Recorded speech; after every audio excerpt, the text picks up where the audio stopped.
Ikaze makuru yacu kuri No Lie na kinyoma talk show. No Lie talk show rero makuru yacu tahere muri Amerika ho umugambi wo kwica Mukakisekedi Madame Denise Yankeru Washington waburijwemo n'inzego z'umutekano. Biravuga ko hoteli yararimo rero yatewe ariko inzego z'umutekano zikahagoboka byihuse, zabi za Amerika ndetse n'iz'umutekano zari zimurinze za ambassade ya Republika Demokarasi ya Kongo. U Rwanda rukaba rushyizwe mu majwi. Amakuru atari ivumba turuka Washington avuga ko agatsiko k'amabandi yitwaje intwaro ngo kamutera muri hoteli Washington rero ngo kaza gaca kuri reception kagenda gafite imbunda ngo kugeza igihe bagiye rwose bagiye kwinjira muri suite bari banahazi bigurebye bashoka bakora ubutasi. Ubwo rero ngo uyu mugore akimara kumva ibyabaye inzego z'umutekano zahise zibitahura mbere nabo ngo yaragiye rwose. Aba rero ngo bamwe bafashwe ariko abandi ngo bacika abashinzwe umutekano bakoresheje imodoka za ambassade. Iyi ambassade rero bivuga ko ari iya leta y'u Rwanda i Washington. Ko byaba biteye ubwoba aho umugore wa perezida ashaka kwikirwa mu mahanga. Byaba birenze. Kisekedi rero na Kagame nago bacana waka wabona undi aho mwaciye hakisha umuriro. Niba bigeze no mu badamu rero ibintu birakomeye cyane. Abatari bazi impamvu umugore wa perezida n'abana be barindwa nuko bafashe bugwate buryo bufite perezida. Bafashe bugwate wakoresha perezida icyo ushaka cyose. Niyo mpamvu rero barindwa. Denise Nyakeru Kisekedi rero yataza kugira abarinzi bwo rwose abahasize ubuzima muri kumva ndi makuru avuga ngo umugore wa perezida yiciwe Washington wa Kongo. Ngayo nguko rero umubano w'ibihugu byombi ukomeje kuba gaterera nzamba. Amakuru atari ivumbi avuga ko abakekwa ari Abanyarwanda, nubwo andi azavuga ko byaba ari ikibazo gikomeye cyane cy'umutekano wa Washington, kuko yabashakishwa n'abandi. Tubibutse ko hari inyeshyamba ziritse kuvuga muri Katanga nazo ngo zishaka ubwigenge bwa Kongo, ariko ibi nabyo bikavuga ko ari inyeshyamba za M23 zageze Katanga. Ngo Kongira yakanuye rero, ngo Kongira yakanuye nago bazigera bayiva mu nzara. Nago bazigera bayiva mu nzara rero.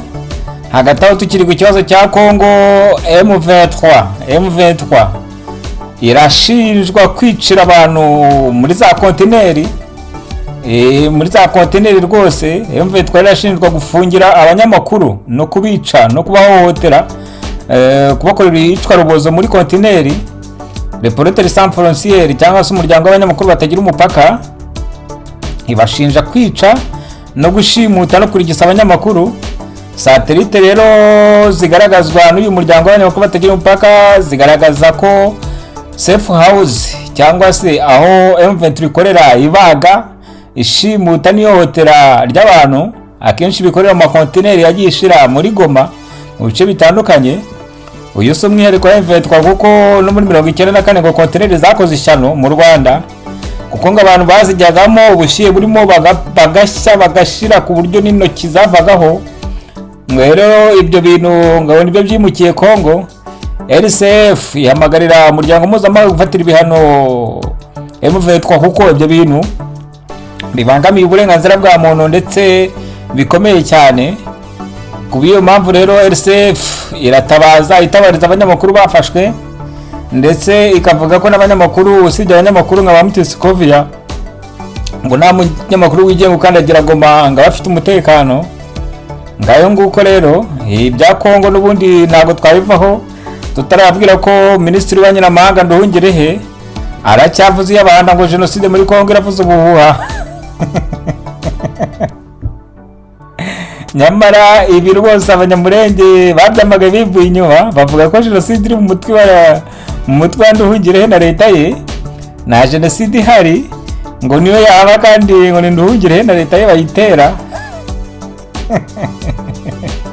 Bamara kuyitera bikabera nka bya bindi ngo umuntu agenda agafata umupaka amwica yarangiza akamuterereka imbere y'urugi rwawe akajya guriza polisi ngo muze muri umuntu yisha umuntu.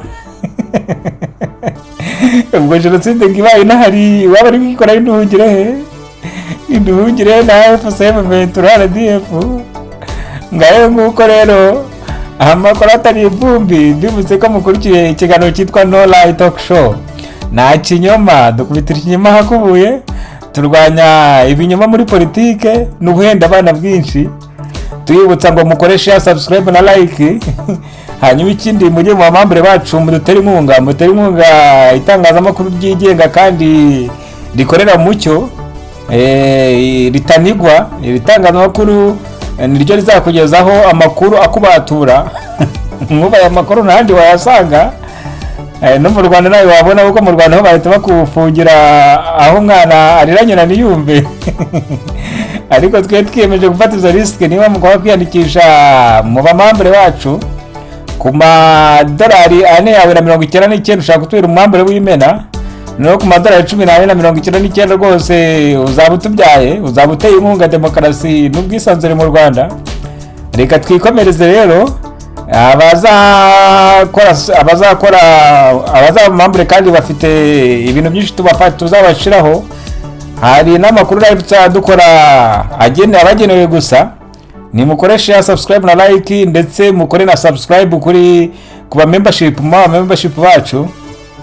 Turakomeje rero n'amakuru yacu. Sandi basoma ingera mwamubonye ku munsi w'ejo n'umugore ujya kumera nk'umuzungu.